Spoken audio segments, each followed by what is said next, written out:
মুসা নবীর একটা উম্মত সারা জীবন গুনাহ করছে, সবাই মনে করছে জাহান্নামী, মরার পরে দেখা যায় জান্নাতে। মুসা নবী জিজ্ঞেস করলেন, আল্লাহ সবার ধারণা তো সে জাহান্নামী, জান্নাতে হলো কিভাবে?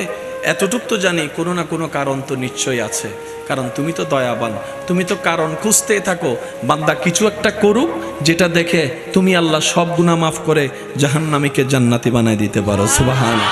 তো মুসা নবী জিজ্ঞেস করার পর আল্লাহ পাক বললেন, হ্যাঁ মুসা, কথা সত্য, তার জীবনের বেশিরভাগ আমল জাহান্নামী, কিন্তু সে মরার আগে এমন একটা কাজ করছে আমি খুশি হয়ে তার সমস্ত গুনাহ মাফ করে দিছি। আল্লাহ, সে এমন কি কাজ করছে?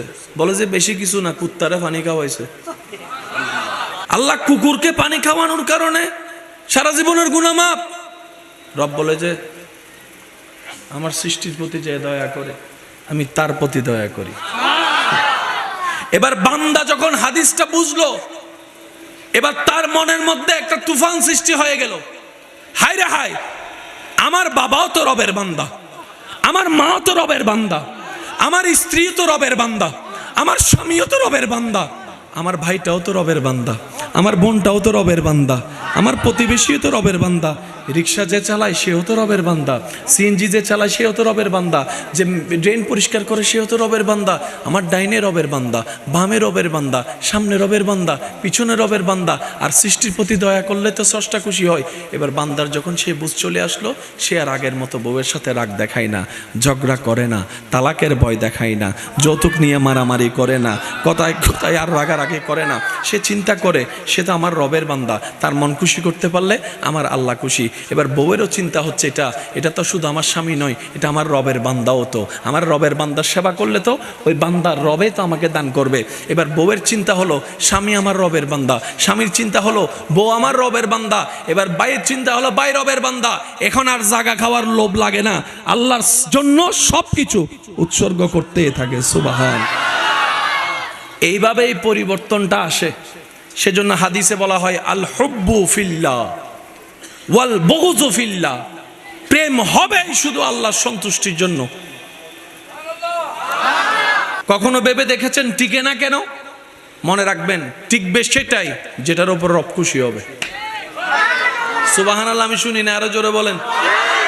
এখন আপনি যদি আপনার রবকে রাজি করাই করতে পারেন করেন, আমাদের কোনো আপত্তি বলেন, আমাদের কোনো আপত্তি। বর্তমানে এত গভীর ভালোবাসা থেকেও 6 মাস 1 বছর সম্পর্ক টিকে না, অথচ দাদা দাদি নানা নানির আমলে 60-70 বছর সংসার করে গিয়েছে, কখনো তালাকের কথা পর্যন্ত আসে নাই। মনে রাখবেন, চেহারা দিয়ে সংসার টিকানো যায় না, টাকা দিয়ে সংসার টিকানো যায় না, যোগ্যতা দিয়ে সংসার টিকানো যায় না, মিষ্টি কথা দিয়ে সংসার টিকানো যায় না। কেন জানেন? মাথা যখন গরম হয় তখন আমার বউ সুন্দরী বলে কেউ কথা বলে ছেড়ে দেয় না। আমার জামাইটা বড় হ্যান্ডসাম, সেজন্য যে 2-3টা কথা ছেড়ে দিবে সে সুযোগ থাকে না। যখন মাথার মেজাজ গরম হয়, হন্ডে গিয়ে সুন্দরী, হন্ডে গিয়ে হ্যান্ডসাম, ল দাবিক ফাইট। তো সংসার টিকার জন্য ঝগড়ার শীতলতা আনতে হবে। এই ঝগড়া আসে কার থেকে? শয়তান থেকে। তো এটার বিপক্ষে তো রবের রহমতের দরকার। ওই কানেকশনটা যারা লাগাতে পারে, হাজার ঝগড়ার ভিতরেও সংসারে শান্তি এনে দিবেন তিনি কে? এই কথা মাথায় থাকবে ইনশাআল্লাহ। আল্লাহ তাআলা আমাদের সবাইকে একটু বুঝার তৌফিক দান করুন। নবীর সাথে যা লাগছে সব দামি। বলেন না, বলেন বলেন। আমাদের সাথে লাগলে দাম। যদি বিশ্বাস না হয়, কালকে মার্কেটে যাবেন, নতুন একটা কাপড় কিনে শুধু ঘরে এনে আবার ফেরত দিতে যাবেন। 30,000 টাকা দিয়ে মোবাইল একটা কিনেন, কিনার 20 মিনিট পরে ফেরত দিতে যান। ভাই আমারটা রোলেক্স ঘড়ি 5 কোটি টাকা দিয়ে কিনছি, এটা হতে 3 কোটি দিবি নে, আর 2 কোটি। আমাদের সাথে যা লাগে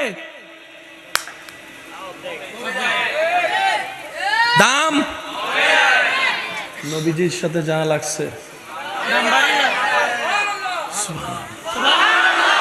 এমনও আশেক এখানে মওজুদ আছে, যদি জীবনের সুযোগ হয় আমার নবীর ব্যবহৃত কোনো জিনিস যদি পাওয়ার সুযোগ হয়, নিজের সারা জীবনের জায়গা সম্পত্তি সব বিক্রি করে দিতে পারে সেই জিনিসটা নেওয়ার জন্য। কথা বলেন ঠিক কিনা? মানুষ সব সময় চিন্তা করে টাকা কেমনে 10 টাকার থেকে 5 টাকা বাঁচামো। মানুষ খরচের পক্ষে না, জমানোর পক্ষে। কিন্তু এখানে অনেকে আসে কেমন আছে, 5 টাকা জমাই, 10 টাকা জমাই, 30 টাকা জমাই, 5 টাকা জমাই। কিরে জমাস কেন? জমাইতেছি, আমার তো চেষ্টা আছে, নিয়ত আছে, বাকিটা আল্লাহর ইচ্ছা। বলে যে কি বিষয় বলো? আমি এই জায়গাটা জমাচ্ছি, যদি আল্লাহ যদি কখনো তৌফিক দেয় এই রং বেরঙের কাপড়টা ফেলে একটু সাদা কাপড়ের এহরামটা পরতে চাচ্ছি, সাদা কাপড়ের এহরামটা পরতে চাচ্ছি। এহরামটা পরে আল্লাহর ঘরটা একটু মন ভরে দেখবো, আর হজ উমরার কাজ শেষ করে সোনার মদিনায় গিয়ে নবীর রোজার গম্বুজ মোবারকটা একবার সচক্ষে দেখবো, সচক্ষে দেখবো। যদি বলে যে আমার জায়গা সম্পত্তি বিক্রি করে যেতে, আমি সেটাও রাজি আছি, আমি সেটাও রাজি আছি। এই প্রেম ইসলাম ছাড়া পৃথিবীর আর কোথাও পাওয়া যাবে না। কথা বলেন ঠিক কিনা? আর একটু জোরে বলেন ঠিক কিনা? এবার নবীকে ইজ্জত দিছেন কে? শেষ ভালো যার, সব ভালো তার। সবাই মিলে বলেন আমাদের নবীকে ইজ্জত দিয়েছেন কে? নবীর ইজ্জত কতটুক? এতটুক মনে রাখবেন, আল্লাহর সৃষ্টিতে যার যত রকমের ইজ্জত আছে, সবচাইতে উপরের ইজ্জত হচ্ছে আপনার আমার নবী রাহমাতুল লিল আলামিনের। একটু জোরে বলি। মেম্বারের চাইতে ইজ্জত বেশি কার? চেয়ারম্যানের চাইতে বেশি ইজ্জত, এমপির চাইতে বেশি ইজ্জত, একদম যাইতে যাইতে প্রধানমন্ত্রী, রাষ্ট্রপতি। এরপরে বাংলাদেশের আর ইজ্জতওয়ালা। কিন্তু উনি যখন অন্য একটা বড় দেশের প্রধানমন্ত্রীর সামনে চলে যায়, ওনার ইজ্জত, ওনার ইজ্জত। আবার ওনার চাইতে শক্তিশালী ওয়ালার সামনে গেলে ওর ইজ্জত কমবে, ওর ইজ্জত। এবার সমস্ত ইজ্জতওয়ালা একটু মনোযোগ, যারা দেখলে সবাই থরথর কাঁপে, সে একদিন সাগরে গোসল করতে গিয়েছে, ডুব মাইরা দেখে যায় তার সামনে হাঙ্গর মাছ। বুঝেন না মনে কথাটা? ভাইয়া একটু মনোযোগ। যার ভয়ে সারা পৃথিবী কাঁপে, এমন ব্যক্তি যাকে সবাই সম্মান করে, সে সাগরে গোসল করতে যায় ডুব মাইরা দেখে সামনে কি? হাঙ্গর মাছ। সম্মান করবে? সে যদি বলে যে আমার ঘরে 10টা পারমাণবিক আছে, ইদা হবু দে। এবার সম্মান গেল কয়? মাছের কাছেই তো আপনার সম্মান নাই। ঘরে যদি সাপ ঢুকে, মিস্টার প্রেসিডেন্ট আপনাকে সবল মারবো না। বলেন বলেন বলেন বলেন বলেন বলেন। আর ওদিকে গাড়ের ভিতরে আবু বকর সিদ্দিকের পায়ে সাপে সবল দিতে আছে। আবু বকর বলে আমি কে, তুমি চিনো না? বলে যে চিনি। তাহলে সবল মারলা কেন? বলে যে তুমি পা দিয়েছো যেই প্রেমে, আমি সবল দিয়েছি সেই প্রেমে। তোমার প্রেম তোমার জায়গায়, আমার প্রেম আমার জায়গায়। তুমি ছিদ্র বন্ধ করেছো কেউ যেন আসতে না পারে, আর আমি সবল দিচ্ছি যেন ভিতরে ঢুকতে পারে। এটা প্রেমের কাহিনী। তো নবীজি রাহমাতুল লিল আলামিন